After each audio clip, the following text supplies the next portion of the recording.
खाता है ना भला हुआ जो सिर खा गया कपार पर हाथ इसके जलता है उनको इससे कह दिया नहीं बाबा भोला बाबा का वरदान है होगा अच्छा तो ये छोड़वा तुम देखो भोला बाबा की पत्नी को देखा है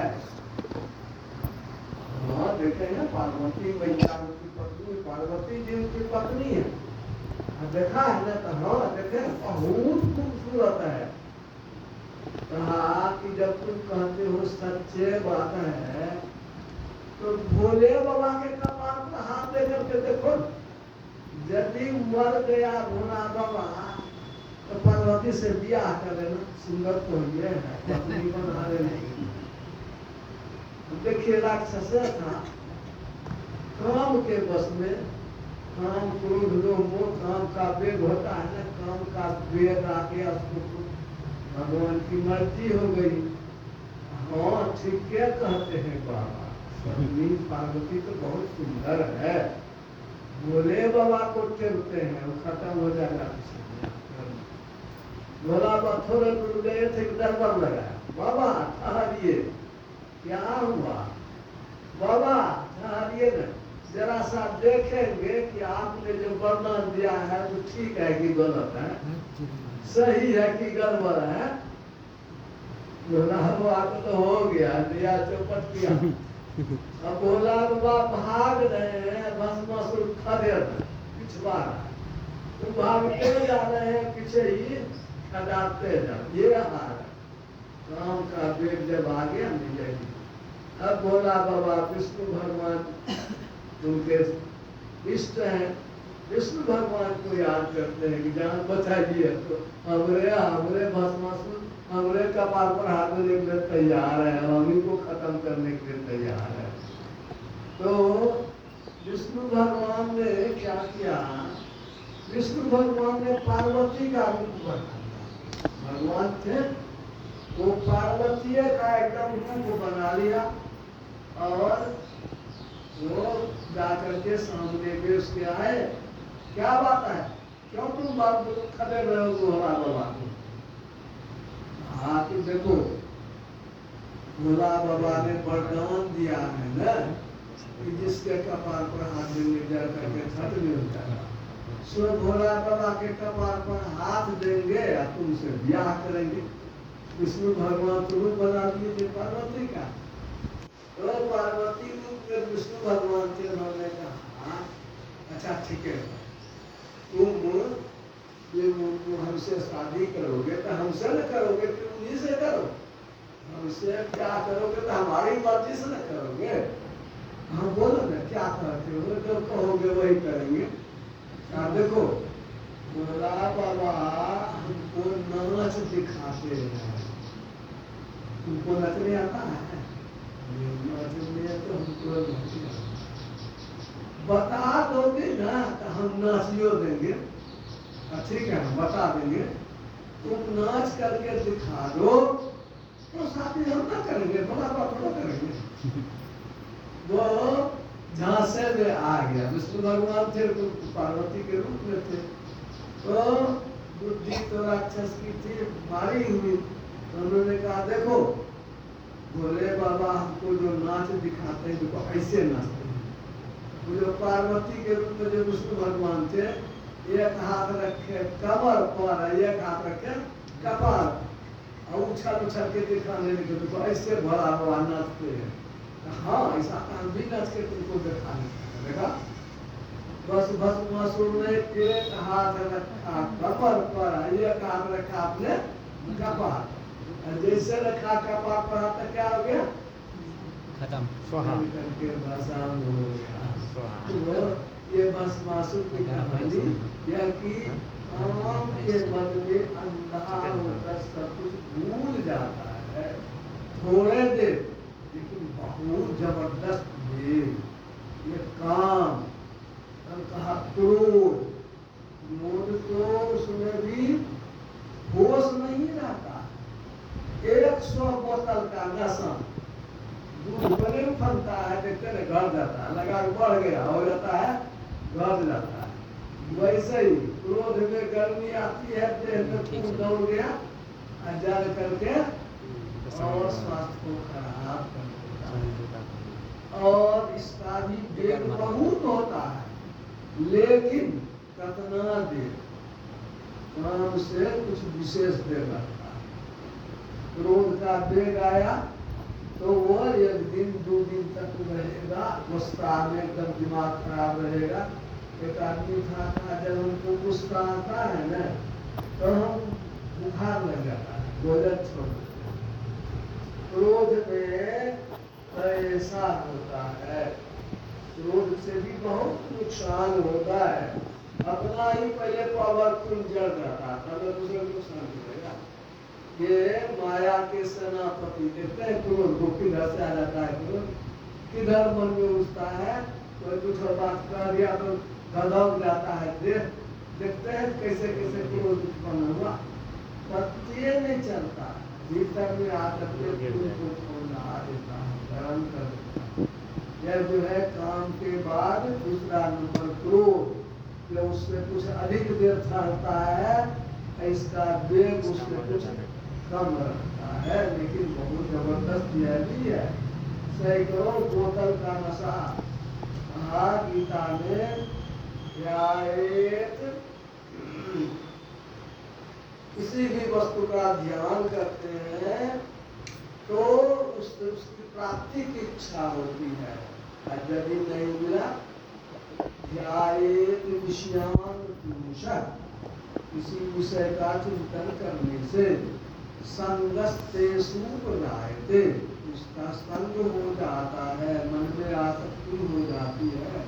संगात संजायते काम, और तब उससे इच्छा जगती है, कामना उत्पन्न होती है, कामना इच्छा भी।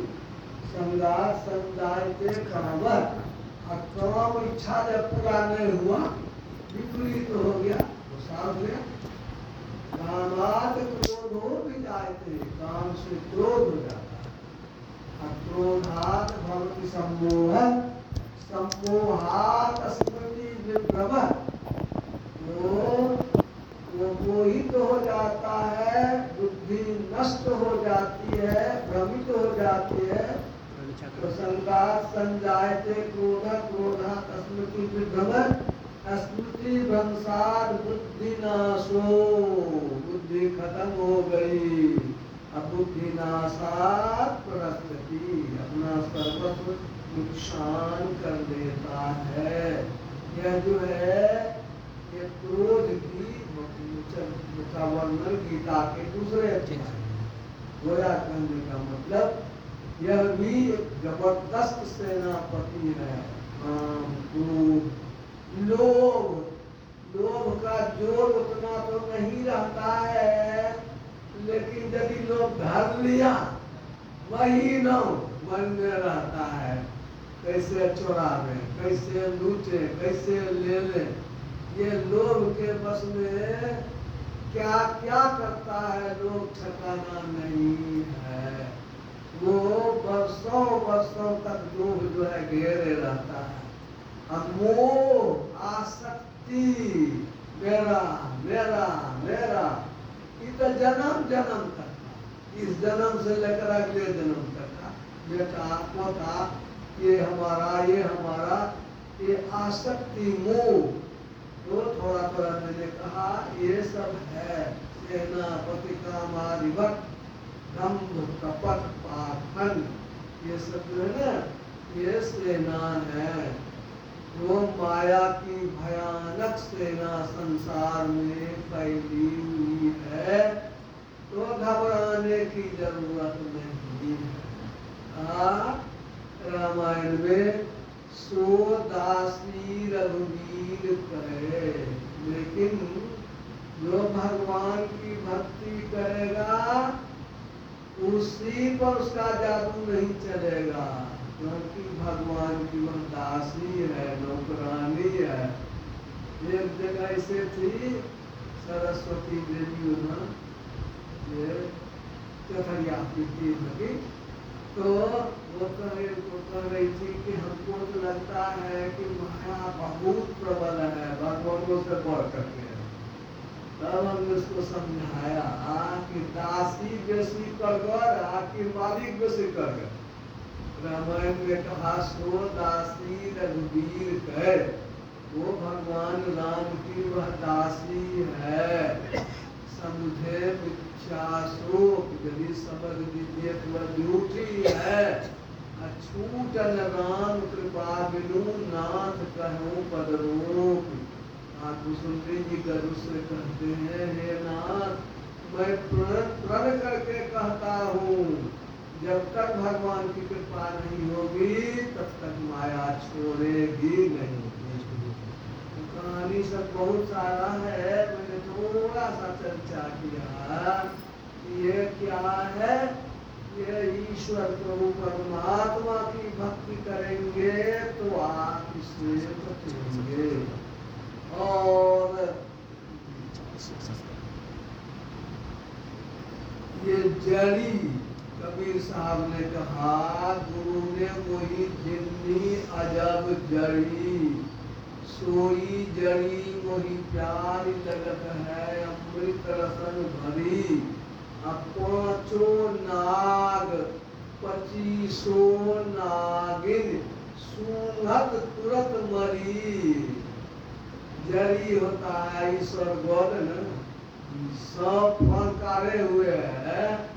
सपेरा नाक में जैसे सटाता है वैसे ही वो जैसे नाक में सटाया कि पर से फन जो है वह नीचे कर लेता है।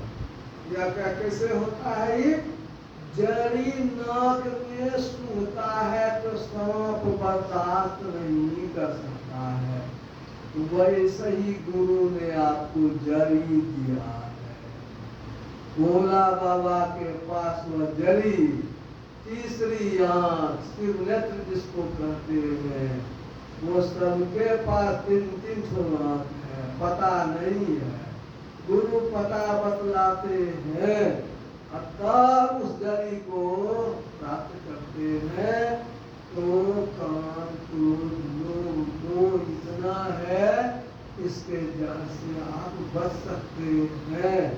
मन का यह रोग है, मन को संभालने की शक्ति वो शिवनेत्र में बाबा वो जो है उससे आती है। और इसके लिए आपको बाहर नहीं भीतर चलना होगा। भीतर चलने के लिए इसके पहले तो भीतर में सोते हैं तो आराम मालूम होता है। भीतर में चलेंगे तो पता पाएंगे उस जड़ी का जो गुरु ने बतलाया। उस जड़ी को यदि प्राप्त कर लेते हैं तो मन के